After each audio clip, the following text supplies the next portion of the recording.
this is surreal. Like, this is a surreal moment because I was a little kid watching the Karate Kid movies, and then thinking, all these years later, all of a sudden I'm in a scene, and then they're all here. Just about all of them are here.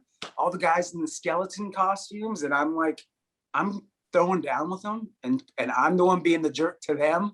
So I'm like, this is a cool moment. Hey, there's a chick on my app. Right, I'm just saying women aren't meant to fight. You have tiny, hollow bones. Don't you think you're doing a lot of genderizing? What? Don't be a pussy. Join Cobra Kai.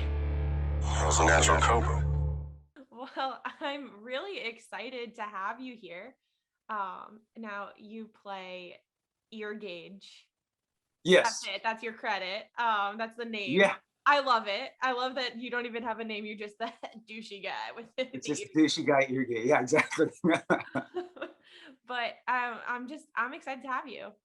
Oh, thank you. I'm excited to be here, as I'm a huge fan of everything Karate Kid, Cobra Kai. I was before I got to do the show. So all this, and that everyone's just been fantastic. That's either does a podcast or some type of show or just a fan. It's been amazing, and I'm happy to do any of it because I love it. So thanks for having me. And you have the coolest name. You have the same name as my mom. You guys spell it the same. So I'm like, I'm sitting down with Toni for sure, because that. And you saw my little production company logo. It's Toni Nicole. So yeah, I named it after my mom and my wife. So that's it. It's crazy because my middle name is Nicole. It's spelled with an I, not a Y. But I was looking at that and I was like, you're like stalker? Yeah. Oh my God, are you serious? That is so weird. But yeah, my wife spells it with a Y. I didn't realize how uncommon that was, but everybody always makes a comment about it. And then so that was my idea, is that Toni Nicole, and then I have a little thing that switches, like the I and the Y go around, like, because they're interchangeable, and the end of Toni and Nicole, and then it stops where it stops. I don't know. I digress. But yeah, that's amazing. That's your middle name. Yeah, you probably like, wow, Scott Hamm that plays Ear Gauge. Maybe he likes me too much. He's naming stuff after me. I mean, not quite, but it Okay. was really, really funny. I was looking at it in preparation for this, and I was just like, no way, like that's so crazy. And I figured there's a story behind it, but yeah, that was it. Nothing more exciting than my mom, named after my mom and my wife. So yeah, so I mean, you mentioned you were a Karate Kid fan. So when you booked this role and you found out you were going to be fighting the OG Cobras, yes, what was your reaction to that like? Exactly. Big, huge smile on my face when you get the audition. I had already watched season 1 because like I said, I'm not lying. I'm a big fan. And I watched season 1. I loved it. And then I got that call from my agent. Yeah, we're sending you over. You got an audition for that Cobra Kai show. But it was big, but it hadn't popped like it popped on Netflix. It was still on YouTube Red. The first season was on YouTube. And then I got it, and I just instantly, I'm like, oh my God, it'd be so amazing to get this, because I would like, I just want to be a part of this show in any possible way.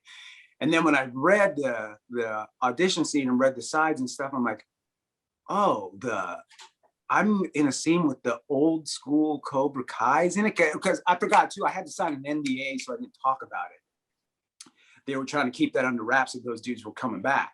So I was like, what is this episode all about? There's an NDA. And then I go, oh my God, the Cobra Kai's coming back, and I get to fight them. I'm like, this is amazing. So you just do the audition, and then I just kind of put it away. And yeah, when I got the call, I was super, super pumped. And it was exciting stuff, especially for a fan and for an actor, because I knew it was going to be a fun couple of days to be out there on the show.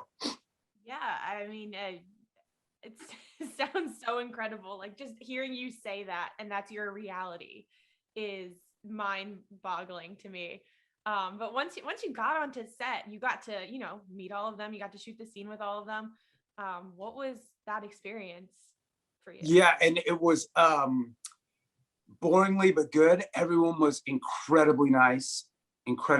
But getting there, yes, I was saying the other day, yeah, when I'm there and I'm working, I need to act professionally and as a peer. I can't be like fanboying out and all this stuff. But there was definitely moments where we're shooting the scene or meeting the guys or getting in the bar and doing the blocking for the scene, I would be like, doing my stuff, and I'll kind of have to turn around and like talk to myself, pinch myself for a second, going, dude, you're sitting here in a scene doing karate with Johnny Lawrence, with William Zabka. I'm like, this is crazy. And then have to turn around and be, all right, guys, we're, but then, yeah, you would take these moments and I go, this is surreal. Like, this is a surreal moment because I was a little kid watching the Karate Kid movies. And then thinking, all these years later, all of a sudden I'm in a scene and then they're all here. Just about all of them are here. All the guys in the skeleton costumes. And I'm like, I'm throwing down with them and I'm the one being the jerk to them. So I'm like, this is a cool moment. It was a cool moment. Yeah, and that episode had a lot of emotional significance on right. And you got to meet and fight and make fun of Rob. I know, right? I ended up making fun of I know. R.I.P. man. Yes, and that was crazy how much like life, the old saying, life imitated art after that episode. Yeah, it was. Again, it was so surreal, and there was another scene that didn't make it into it that we did too, where I got to be just as jerky, where it was just me and Billy, the William Zabka, who plays Johnny, that everyone knows. We had another scene where we run into each other first at the bar, and then I like spill beer on him and blame it on him, and then we kind of almost get into it there, and that kind of set up how when he's going, you want to play pool, and he's looking at my pool table specifically, like, let's go play there because I know we're probably going to get into it with this dude. For whatever reason, that scene didn't make it into the thing, but that was another really, really fun thing to shoot. And yeah, being around all those guys was, it was crazy. It was surreal. So one of the greatest times in my life since I've been doing this whole acting thing. Getting to spend time on that show. It just couldn't ask for a better experience.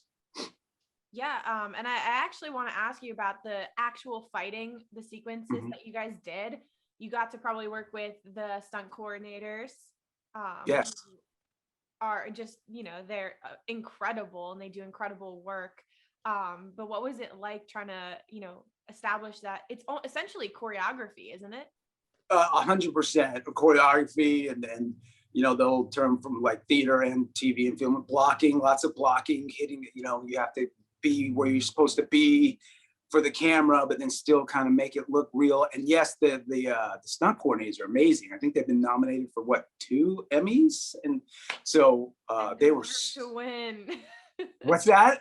And they deserve to win. I know, right? Some of those fight scenes, like the season finale. Oh man!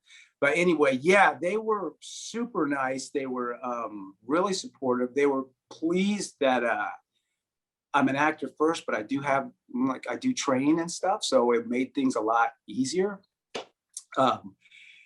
Yeah, and that's another like thing when you're choreographing it too. If you trained a little and you like throwing the punch right, they're always like, you got to remember, you got to throw it more movie style with the big winging things. But they're just amazing. They're on it. The team of the stuntmen that they hired for that scene. I had a stuntman too. His name was Fernando Stunts. He was amazing. And we block it all out. I do it myself with them, do it a couple times, and my stuntman comes in and does it a couple times and then makes it look even cooler.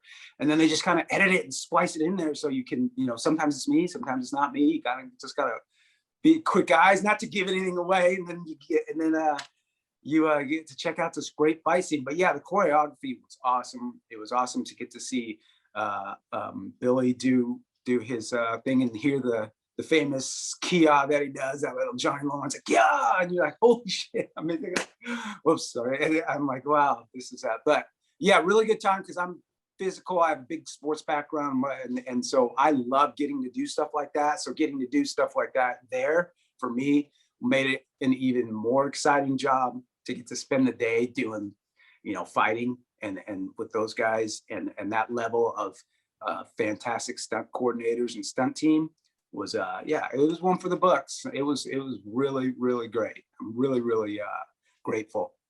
Yeah, I do want to get to your background in sports a little bit, but I have one more question about this scene specifically. Oh, Um, please ask me anything, Cobra. We it's can talk about only Cobra Kai. the hair and makeup stuff. I mean, how Yeah, did they build those ears with the ear gauges in them? I know, right? They look good, huh? They did a great job. I saw it in the name, and then I saw it in the audition, and they said, you know, if you have gauges, that would be like a plus. And I'm like, huh? Well, but I do have pierced ears, so for the audition, I just put in black studs just to give them some look of what I look like with the earrings and stuff in. And so anyway, but then I had to go a day early when I got the part. They go, you have to come a day early and get fitted for prosthetics for your ear.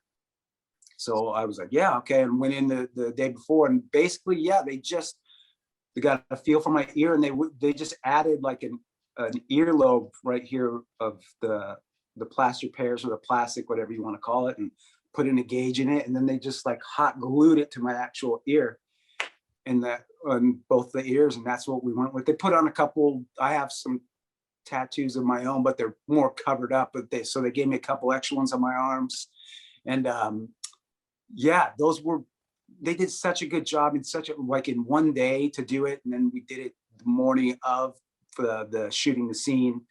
And then there was a lot of pressure. They were on there good because we had the hope that they stayed on through all the fighting and do the pull dead last.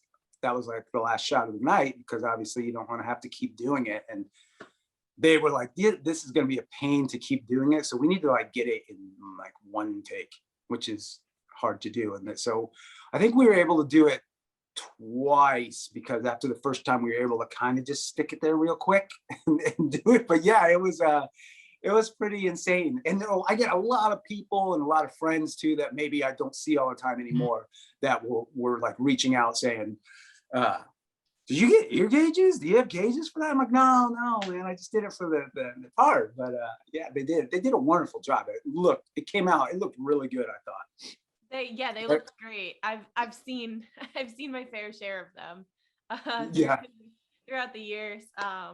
As a former skater kid, I've seen a few of them. They look Okay. good. Yeah.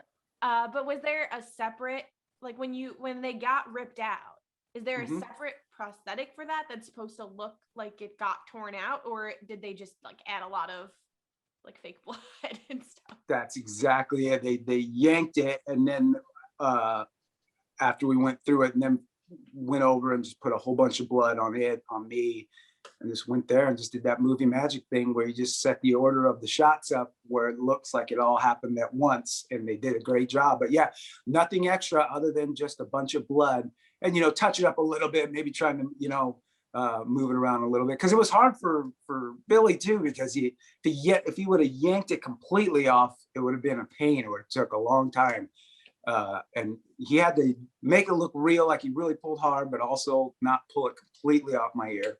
And yeah, just add some blood and fun stuff to it and go from there. So yeah, it was great. It was a lot of fun though. And then other side, I was trying to think of where the beer mug hit me, but the beer mug was on the other side at the time, so that didn't come into play. But Yeah, I mean, was that you you got hit with like does it shatter on impact? Is it a prop mug? I'm assuming you didn't actually get hit with a. That was real. I took that like a champ, man. I took it like a man, and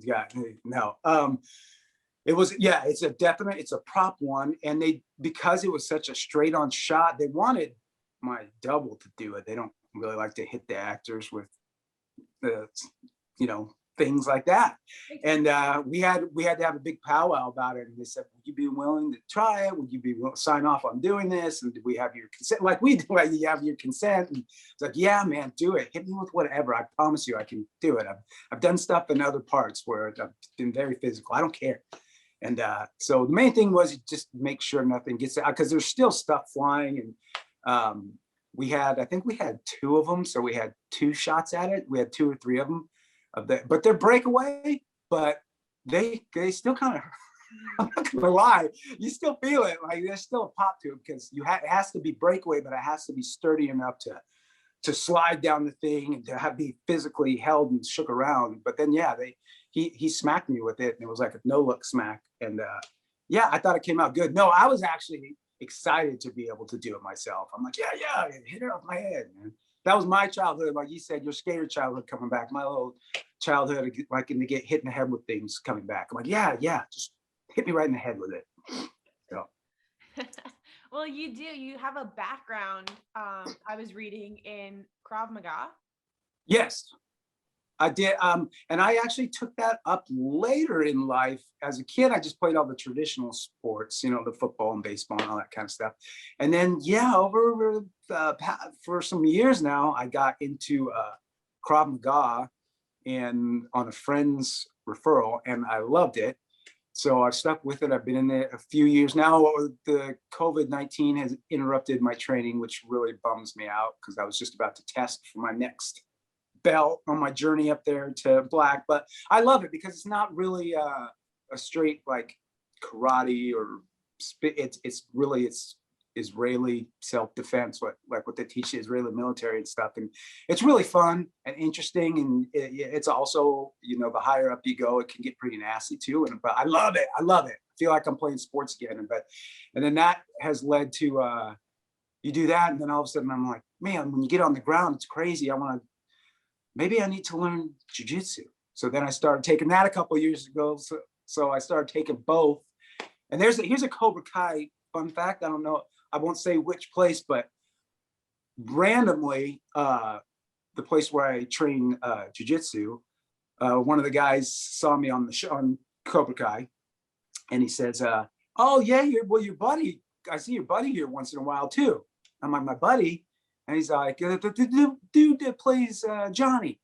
I'm like, "He comes in here." He's like, "He takes his kids. His kids are in children's jiu-jitsu here," and I'm like, "Are you kidding me? It's such a small world. Like it's really such a big business, you think, but it's such a small world." So his kids train at my spot. I've never run into him because I usually do nights. I think they do. I'm not going to give away his kid, but I think it's a different time than me. So, but it's weird. And I actually talked to him for a quick second about it as well. But just a little Cobra Kai Karate Kid tie-in to my training that he has some of his kids in there too, which is really cool. But yeah, I love it. I plan on studying both Krav Maga and BJJ, as they say, Brazilian Jiu-Jitsu, for the rest of my life. It's good exercise, an alternative to the gym, and you learn a little self-defense now. And also I think it's fun. I think it's like playing sports again. It's just being around the guys and girls. There's plenty of kick girls in there too. Guys, girls, all training together and all having fun and all just learning a skill as well. So it's great. Yeah, that's awesome. You can feel free to curse on here. I'm not a anti-cursing channel. Okay, I don't know sometimes, Mike. I know. That's a question I should ask at the beginning, because every now and then one might pop out. I got to get better at not doing it anyway, so it's good. But that's funny. You caught me that time. I caught myself twice now, almost saying. I just want to let you know we're a safe place. We can curse. It's okay. Okay, I thank try you. not to do it, but it's essentially in my training of years and years of training to do something like this, where I'm like, oh, don't curse on air, don't curse on air, don't curse on air. Yes. But I do it all the time. As well, it should be in mind. I'm the same as you. I've been doing this for years, and I know, but still sometimes I have to catch myself because I get comfortable and I just start talking like I'm talking to my friends, and then I go, oh, but I can't. So I should know way better.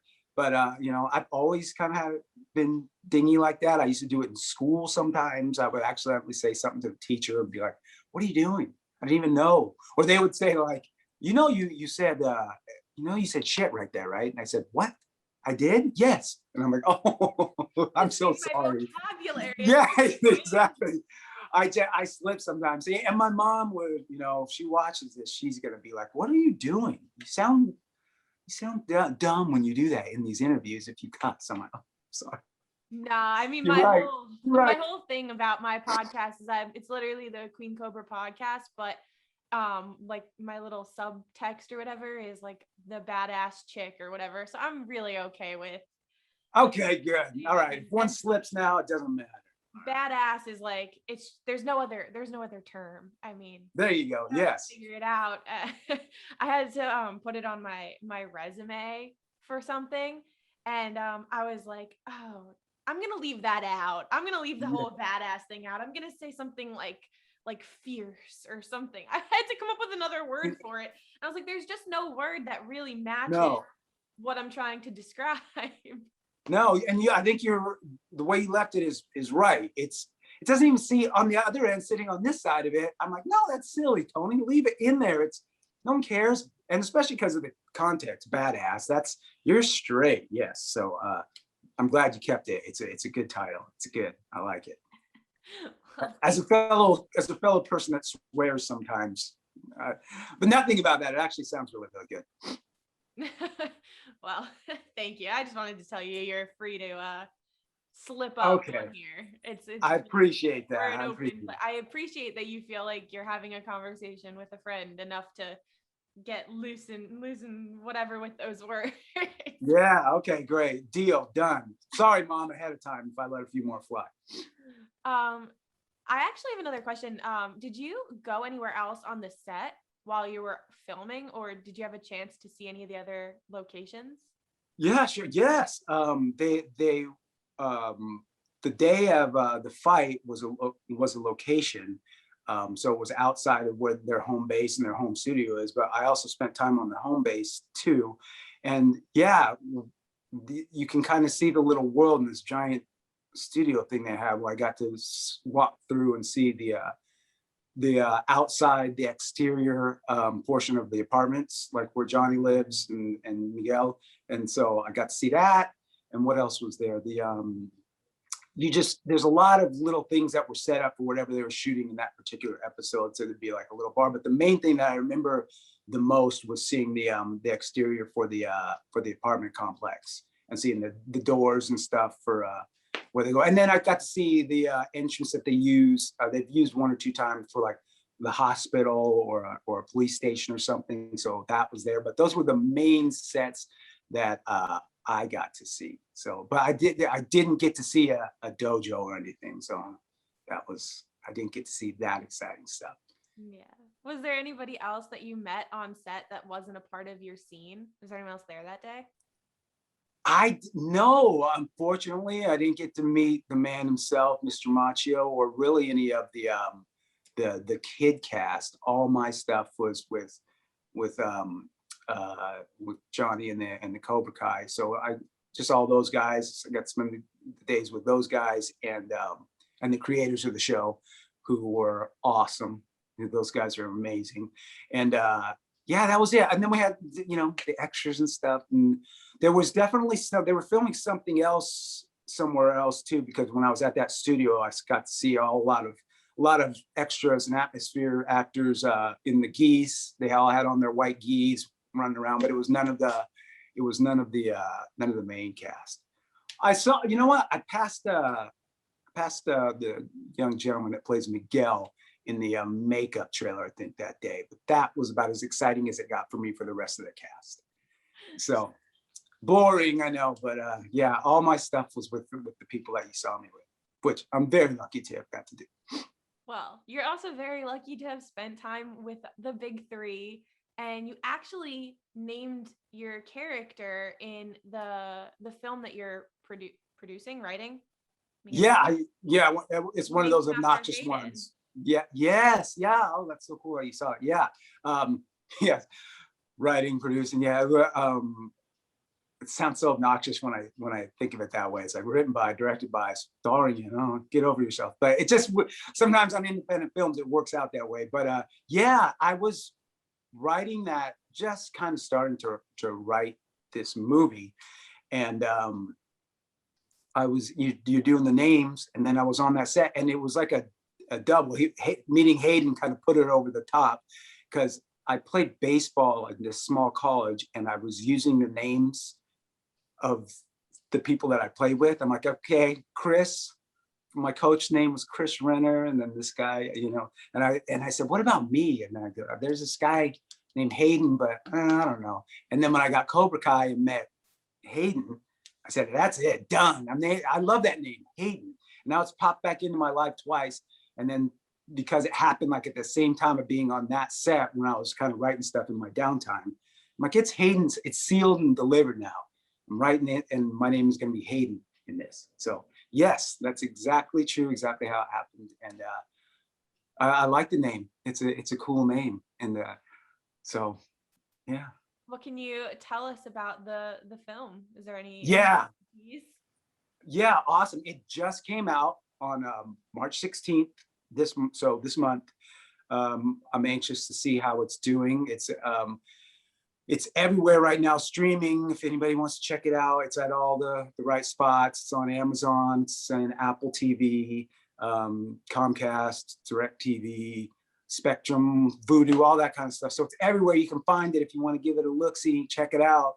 There's your reason. If you're a Cobra Kai fan, you got ear gauge in it, and it's named after Hayden Schlossberg, the creator of Cobra Kai, my guy. But yeah, it's just a fun little movie about, it's that classic tale of some people going away for a trip in a cabin on the weekend, and then all of a sudden encounter like a creepy caretaker of the place, and things start unraveling. And everyone's got, what makes it a little more interesting, it's a lot about relationships, and these couples have lots of little secrets that they're hiding, and they all kind of start to unravel themselves on this weekend. And you get to try and figure out if somebody in the group or the caretaker or somebody's got some bad intentions for this group. So without giving it away, because it's got a couple twists, but I've gotten a lot of great feedback on it. And it's a little film, it's not Avengers or anything. So if you're looking for giant special effects and car chases and everything, it doesn't have that. But I really like it, and I'm proud of it, and I'm proud of the cast and crew that were part of it. And I just hope it does well. It's my baby. I did everything for it. So I'm really, really excited about it. So you have to watch it now, Toni.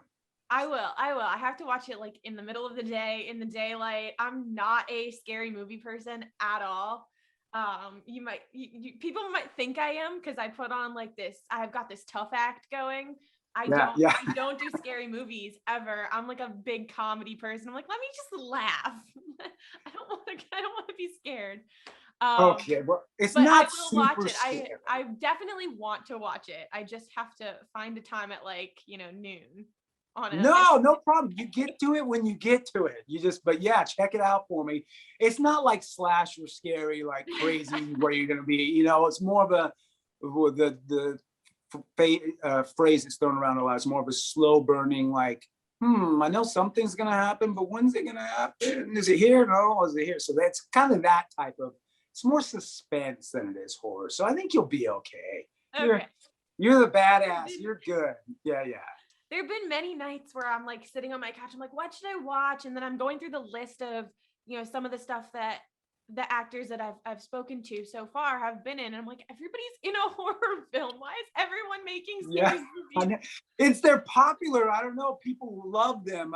My wife is the same way as you. She won't watch anything. She didn't really want to watch mine. She's like, I don't know. I'm like, you're not gonna watch your husband's movie? Okay, I'll watch it. And she's the same as you. She just would rather watch a comedy or something than watch something like that. She's right there with you. So I know the gig. And I said, well, she has to by marriage. She had to. She's forced. So you're not quite in that boat, but yeah. No, I still want to watch it, and I'm going to have it linked below, some of the ways to access it, so that other people who see this can find it as well. That would be amazing. That would be amazing. You guys, if you're not into horror movies, there's just enough horror. Yeah. If you like it, there's just enough scares. And if you don't like scares, don't worry about it. It's not just scares from beginning to end. It's more of a thing about relationships and secrets. And then could get a little jumpy in a place or two, but it's not, you guys, hopefully you like it. Well, were you always into, writing and directing as well as acting, or is that something that came later? It definitely, it was something, of course, as a kid, like I loved two things. I loved sports and I loved movies. And so it was always like a dream, but that for some reason, when it came time to decide what I wanted to do with my life, I was like, directing or writing or producing, yeah, I've always had stories in my head, but I'm like, man, that just seems like a lot. I didn't go to film school. I wouldn't even know how, but I gotta get into this business somehow. I love it. And for me, the path to break in, I felt like my best chance was acting. So I just started off straight as an actor. And then when I started working and time started changing, you know, with the cameras changing to all of a sudden people were making films on these little digital cameras and smaller crews and these independent budgets. And I'm like, I saw the success that people were having. And I'm like, maybe I could do something like this where I can maybe start to tell some of my stories. And that's where I said, you know, and still even then it was hard to make myself do it. I had written down a bunch of ideas in these little books, writing them by hand, old school, like Quentin Tarantino, of course, not using my phone or an iPad or a Mac or something just stupid, but I would love to write them down and then just kind of throw them to the side in my little file cabinet. And then I got this part on this small movie called Coffin 2. And I ended up weaseling my way into being a producer on it for the first time and just to try and learn. And I loved that side of it as well. I said, I think I could do this on my own now. And that's kind of how the Stay came about. And I wrote it and it was my story, but then I also sent it to one of my friends who's like a professional writer and said, can you make this professional now? So he co-wrote it with me and then we punched it up together and kind of made it what it was. And then start putting it together, then raising the money, which is a whole nother thing in independent film. And yeah, now I think I got the bug. Now I do, I kind of made that a long story, but that was really how it transpired, is that I always thought about doing it. I always wanted to do it, thought it would be fun. And something I would really love to do is tell my own stories like that. But I just thought it sounded impossible. But now that I've done it, I'm like, okay, I can do this. And we're slated to start another one this summer. So I'm super excited. It'll be the second film under my production company, loosely used, Toni Nicole. And I would like to really keep growing this side of it and then pick off acting gigs as I go. And that would be a great career for me. So I love it. I'm kind of addicted to it right now. You know, when you start something new, it's always like I get like fully addicted to it. So like I did with Krav Maga, I went to one class and all of a sudden I was going 7 nights a week. So I'm weird like that. But yeah, I love it though. I love it. I'm the same way. I think it's like that athlete mentality where like once you get into something, you're like, I want to be so good at it. And you know, it's instilled in you when you're little, when you're playing sports, like practice makes perfect. And so, yes, you know, you immerse yourself in it. I definitely want to get out of that beginner stage. I'm like, I just don't want to be the guy that doesn't know how to do anything. I need to get through this beginner stage fast. And then I kind of calm down and go, okay, you can't sustain this schedule.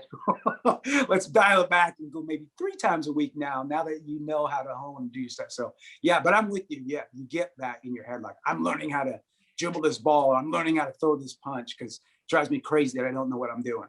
Yeah, my dad always said to me, because he's my coach my whole life. Oh, that's nice. Yeah. Oh, okay. I love you, Dad. Yes. But he always said, you know, it's a lot better to be good than it is to suck. That was like his favorite line when I was That was his mantra. Okay. When I didn't want to go to practice. He'd be like, well, it's a lot better to be good than it is to suck. You're not going to have any fun. What was your sport? Oh, I think your camera just turned off. Oh. Try again. Technology. Yeah, no, it's probably on mine. But that's the great thing about taping it. You can right on. I know. Well, so what was your sport? What sport did you play? Yeah, so I played a little bit of everything growing up. But my dad coached me in basketball mostly, and then a little bit of like baseball, softball. And I also got my black belt in Kenpo karate. Whoa, okay. And then I was a runner, which my dad did not coach me in, thankfully, in middle school and high school. And my whole That's family, fantastic.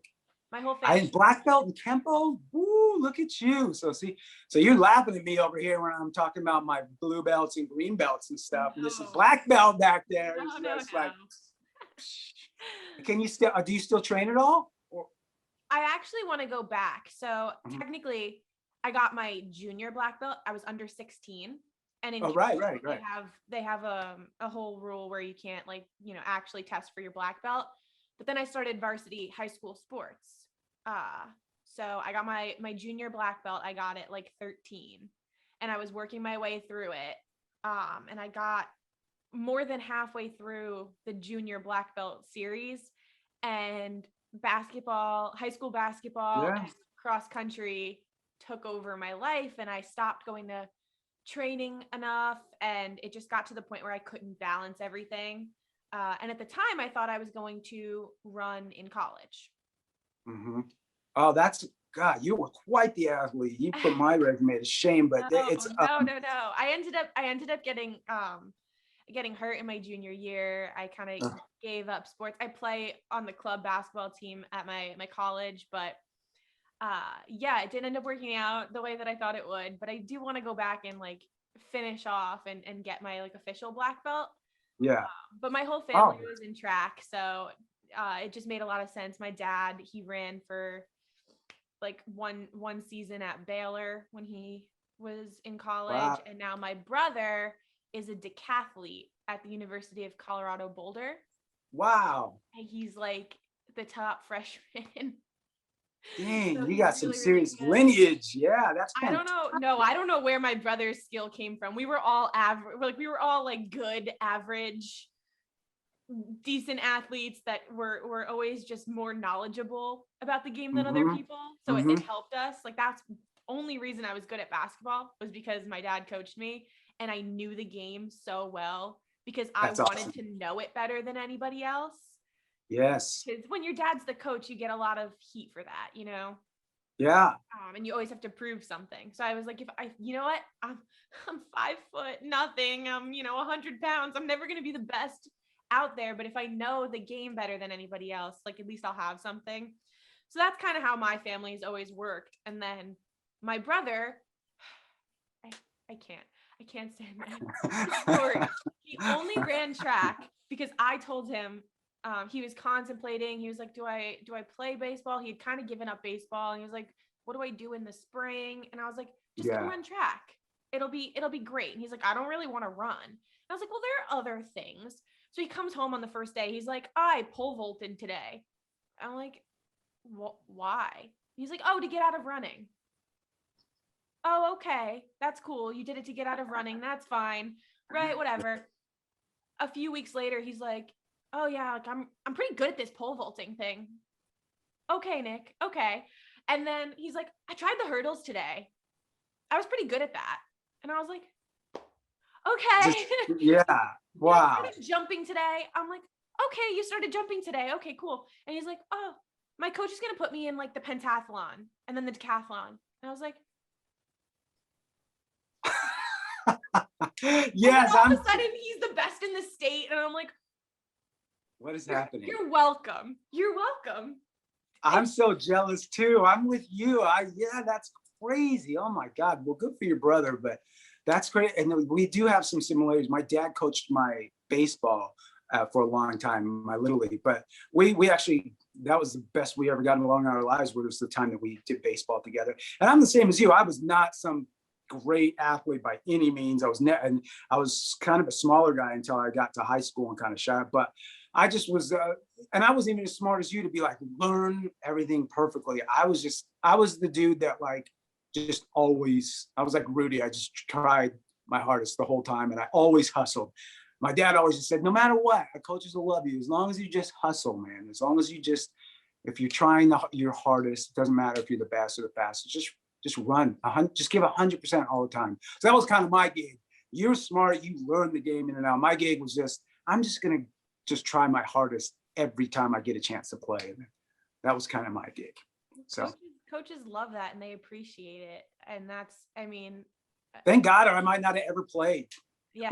Again, another one of my dad's favorite lines is like, teammates don't let teammates run alone. And so if you're always the person that is there supporting your teammates and doing the work, and that's something that coaches just love about, and it makes you a better team player, and it makes you a better Yeah. person in life too, to Yes. be a good team player.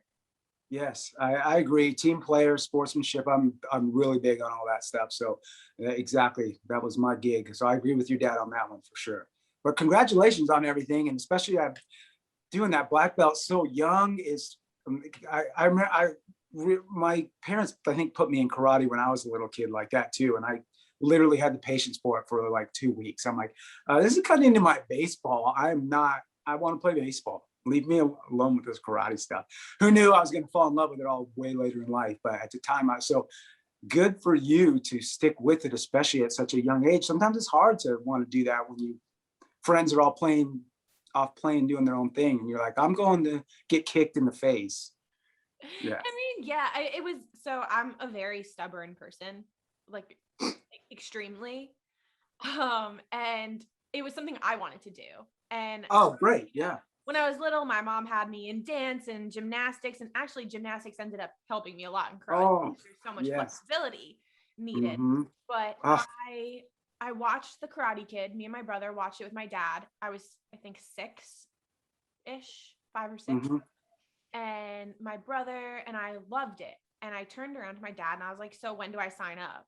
Where do I go? What do I do? Gotcha. And we were enrolled in karate classes like a month later. And my brother started, and I think he was like 4. He was like, I'm in the Tiny Tigers program. And I had turned 7 by the time we started. I think that's why we waited, because if you were 6, you had to go into like the Tiny Tigers and do like 3 extra belts. And my mom was like, that's going to take you like a year. Why? We're just going to wait a month. You start when you're 7, you can go right to white belt. Yeah. I know. Good thing, Mom. Yeah. It's, and then, I did it for like 7 years, almost 8 years. Yes. That's awesome. I loved it. People still come up to me in my town and they're like, I remember when you used to do your karate, and because people now are finding out about this podcast that I'm doing. They're like, I remember when you were little and you were doing that karate stuff, and you did your forms to music. And I was like, that was for demonstration purposes. But yes, I did my forms to music. You're right. That's awesome. They see you're legendary. They still remember you in town. That's pretty good. I mean, not that. Wasn't that? I was just one of the few girls that were doing it. And I was pretty good for a while there because I was very dedicated to it. And it was something that I liked and that I loved. And when you love something, you want to be good at it. So 100%, very commendable. Well, you played baseball in college too. You played it through college, right?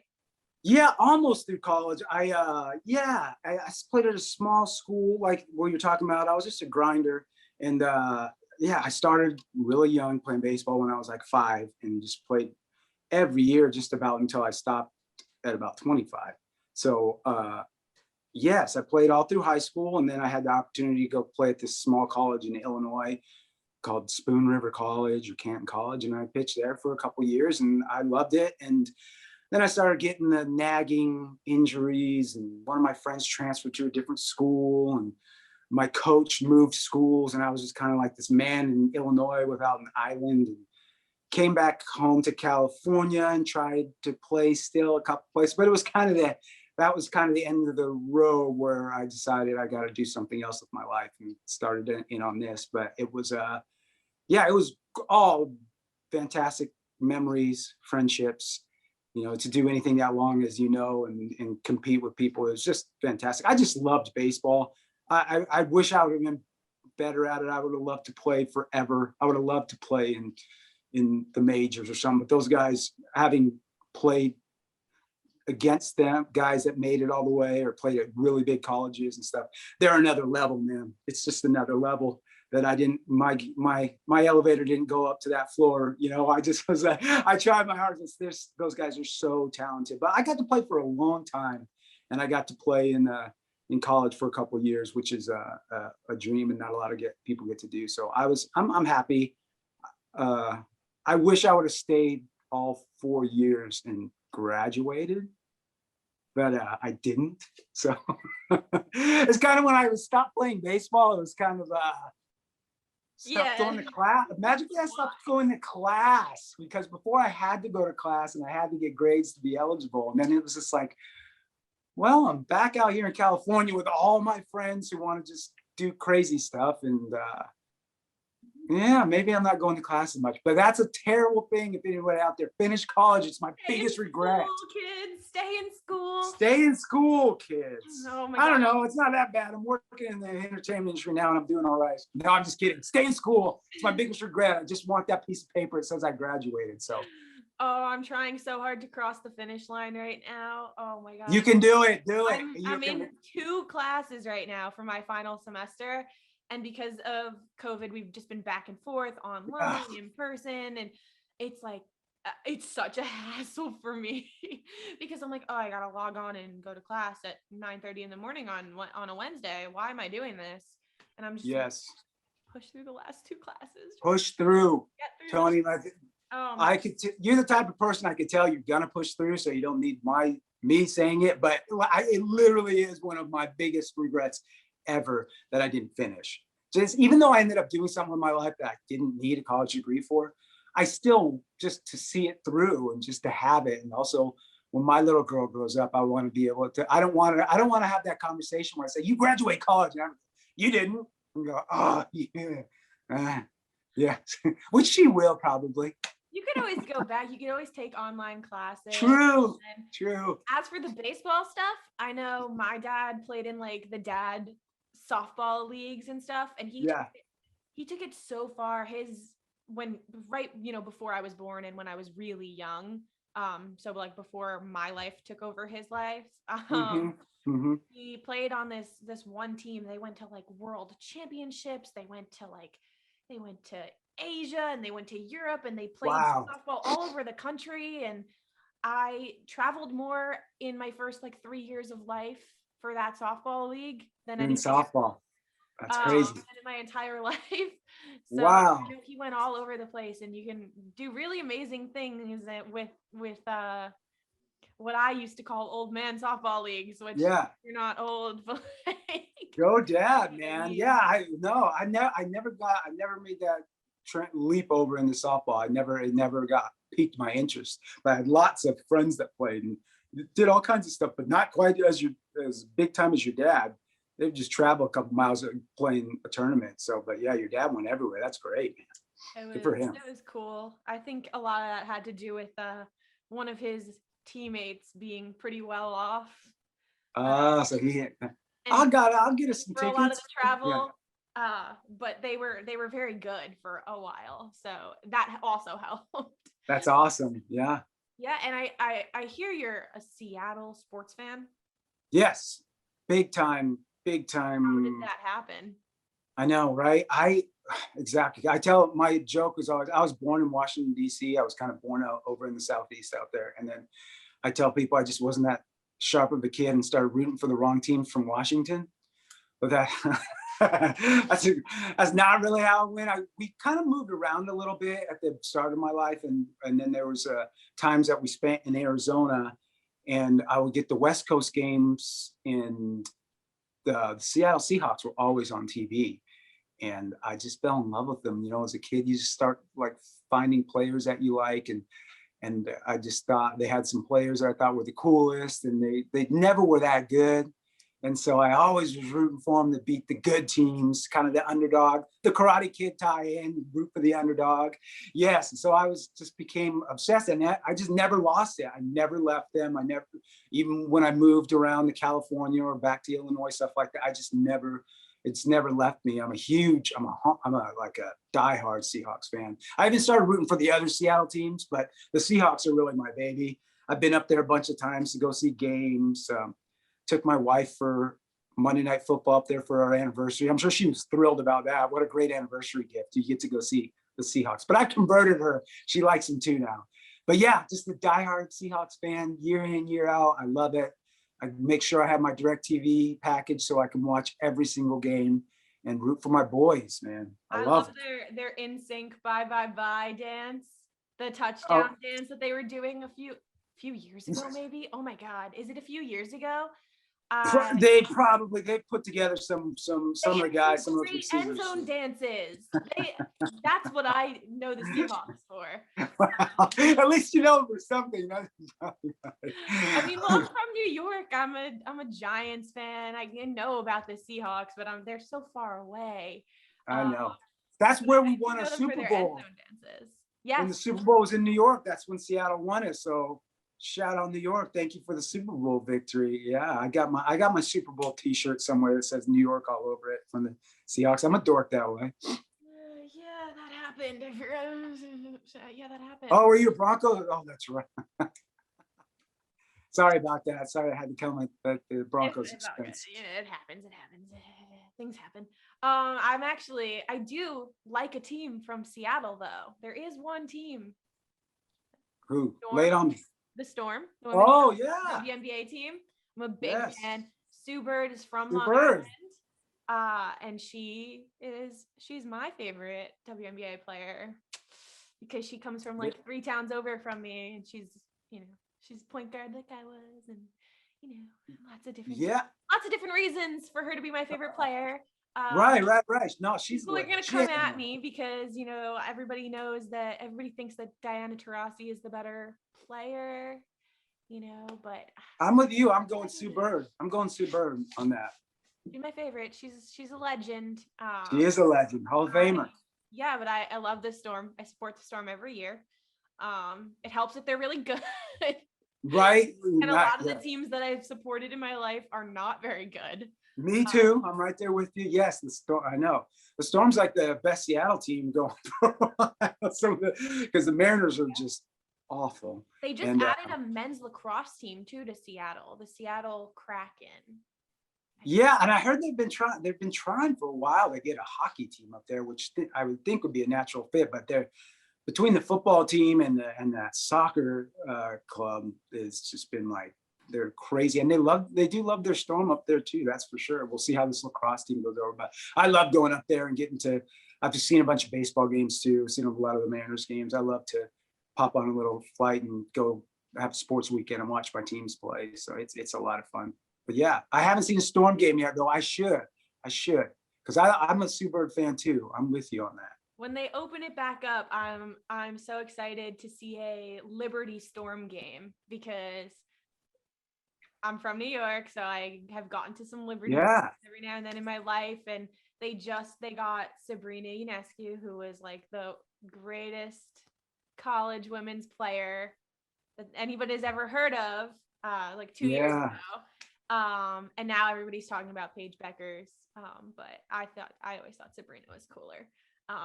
Nice. You're a dialed in still. I'm not a UConn fan, but I loved watching Sabrina play, and now she's in New York. And so when the Storm come to play the Liberty, I'm there. I just need them to open it up to fans. I just need them to open it up, and I'm there. I'll be there. Let's fingers crossed for normalcy coming back. Exactly. I'm ready to get out and go see some games too, man. It's been too long. Yeah, they're gonna have fans at opening day in New York. For the Mets and Yankees as of right now, that's great. And unless anything gets worse. Yes. But right now it's looking like we're gonna have fans for opening day.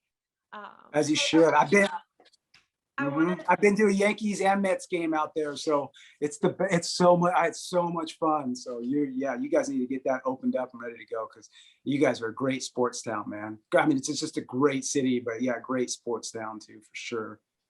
Yeah. I mean, it's the best part about living in New York is the sporting events for sure, because man. I mean, it's a whole different breed of culture.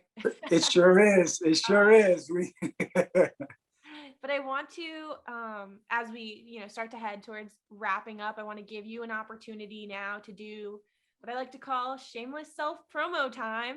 Okay. And tell everybody where to find you on social media, as well as some of your projects that you're most excited about.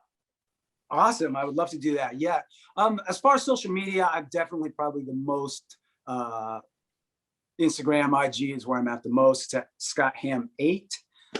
And I try and be very interactive with everybody. So if you guys want to hit me up or ask me any questions there, you can follow my page with all the updates about things like Cobra Kai, which has been my favorite thing that I've worked on. If you want to check that out, I'm in season 2, episode 6. I play Ear Gauge.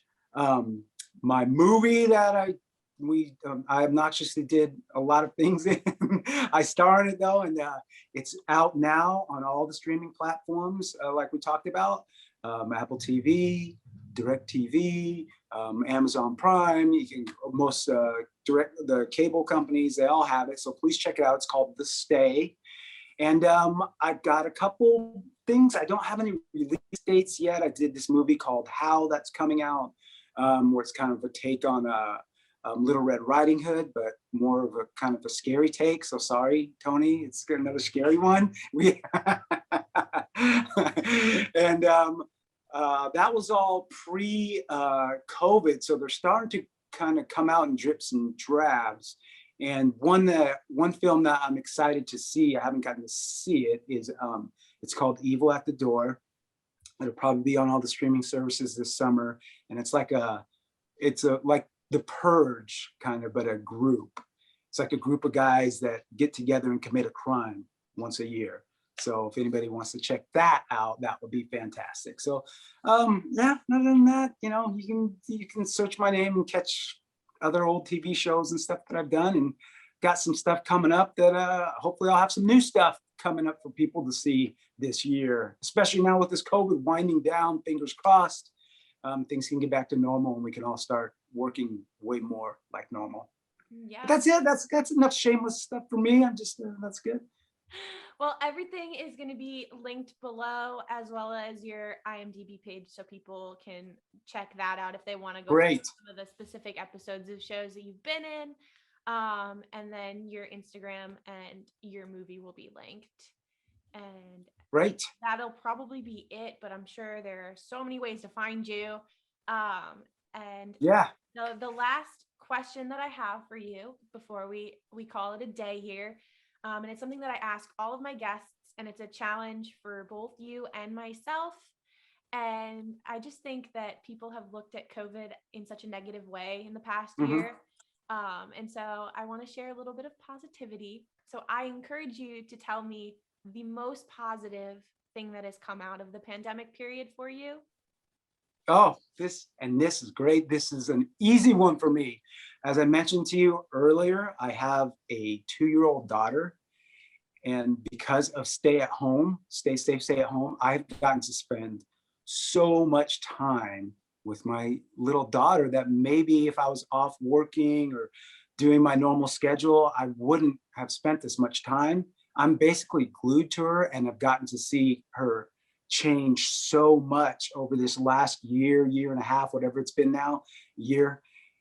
It's amazing. And the times that I ever stop and get all negative and be like, I didn't get to do this, or I didn't get to do that, maybe I would have had this part or this or that, I look back and go, you know what, 10, 20 years from now, I'm going to look back and be so grateful that I got to spend just immense amount of time with my daughter, because I have been at home with her the whole time. So for me, that's been it, getting to spend time with her. As soon as I hang this up with you, I'm going to go get her, and we're going to go have something to eat, and we're going to hang out some more. And I'm soaking it in. I'm enjoying every minute of it, getting to see her progress from this little bitty baby to this walking, talking human that I love more than anything in the world. It's so great. Oh, that seems to be a lot of people's answers, spending time with family. And of course, I did that as well, and I'm so grateful for that as well. My challenge, though, is because I feel like there was a point where I'd become a pretty negative person. So my challenge is to have something different for each answer. That way I accumulate a ton of positive things that have come out of this for me, because at the beginning Right. of the pandemic, I was like, this sucks. Everything sucks. My whole life is on pause. College is done and all of that. Yeah. So I was looking at it so negatively. And so my answer today, because it has to be different every time, is going to be like the forced pause on life, which I thought was so horrible, caused me to reevaluate what was important to me. So Yeah. because I'm studying to be a sports journalist, or a journalist in general, but my emphasis is on sports. And so when sports stopped, I kind of had to think about what else, there are other things that I'm passionate about, and there are other things that I like to do. And I'm not sitting down watching every sporting event right now. And it allowed me to reconnect with some of my other hobbies that I just love so much. And so I ended up going on a lot of hikes, because I love nature. I love being outside, and I feel like my life is always just so crazy, and I don't get a lot of time to just pause and go out and be a part of the world. And I just Right. loved being able to just go be out in nature and do, stupid shit like climb trees on my hike, Yeah.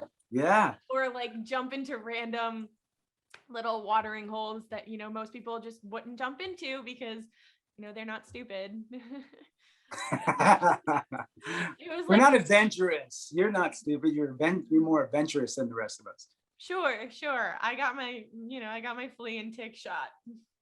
There you go. You're set. You got your shots. You can't beat it.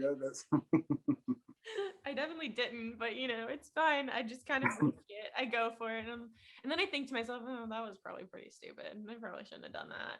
I probably shouldn't have climbed up in this tree, but look at the view. Yeah. Life experiences, man. That's what it's all about. Good for you.